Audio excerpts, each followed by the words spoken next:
ഒരു കുർത്തി എ ലൈനാണ് കാണിക്കുന്നത് കേട്ടോ. കോട്ടണിൽ വരുന്ന നല്ല രസമുള്ള ഒരു കളറുമാണ്, നല്ലൊരു പാറ്റേൺ ആണ് വരുന്നത്. ഫ്രണ്ടിൽ നല്ല മിറേഴ്സ് ഒക്കെ കൊടുത്ത് നല്ല ഭംഗിയിലാണ് ഇരിക്കുന്നത്. ഇതിന്റെ കളർ വരുന്നത് ഒരു ബ്ലൂവും ആഷും കൂടി മിക്സ് ആയിട്ടുള്ള ഒരു ബ്ലൂയിഷ് ആഷ് കളറാണ്. ഫ്രണ്ടിൽ ഗ്യാദേഴ്സ് ഒന്നുമില്ല. ഇവിടെ നിന്ന് ഈ രണ്ട് സൈഡിലും പുറകിലും ചെറിയ ഫ്ലീറ്റ്സ് കൊടുത്തിട്ടുണ്ട്. എ ലൈൻ സ്ട്രക്ചറിലാണ് വരുന്നത്. യോക്ക് ഏരിയ നമുക്ക് ലൈനിങ്ങോട് കൂടിയ വരുന്നത്. താഴത്തേക്ക് വിത്തൗട്ട് ലൈനിങ്ങിലാണ് വരുന്നത് കേട്ടോ. രണ്ട് കളർ ചാർട്ടിലാണ് വന്നിട്ടുള്ളത്. ഫസ്റ്റ് വൺ ഈ കളറാണ്. എം മുതൽ XXL സൈസസിലാണ് ഇത് അവൈലബിൾ ആയിട്ടുള്ളത്. പ്രൈസ് വരുന്നത് 699 മാത്രമേ ഉള്ളൂ.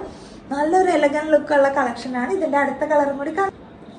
അടുത്ത കളർ വന്നിട്ടുള്ളത് ഒരു ലെമൺ ഗ്രീനോ ലെമൺ യെല്ലോയോ അങ്ങനെ വരുന്ന ഒരു കളറാണ് കേട്ടോ. നല്ല രസമുള്ളത് തന്നെയാണ്. രണ്ട് കളറും നല്ല കോട്ടൺ കുർത്തിയാണ്. ജയ്പൂർ കോട്ടൺ ആണ് ഇതിനകത്ത്. വേണ്ടോ ഇങ്ങനെ ഒരു ചെറിയ പ്രിന്റ് പോയിട്ടുണ്ട്. അപ്പൊ ഇതിനൊരു വൈറ്റ് ബോട്ടൊക്കെ ഇട്ടാൽ നല്ല രസമാണ് കേട്ടോ.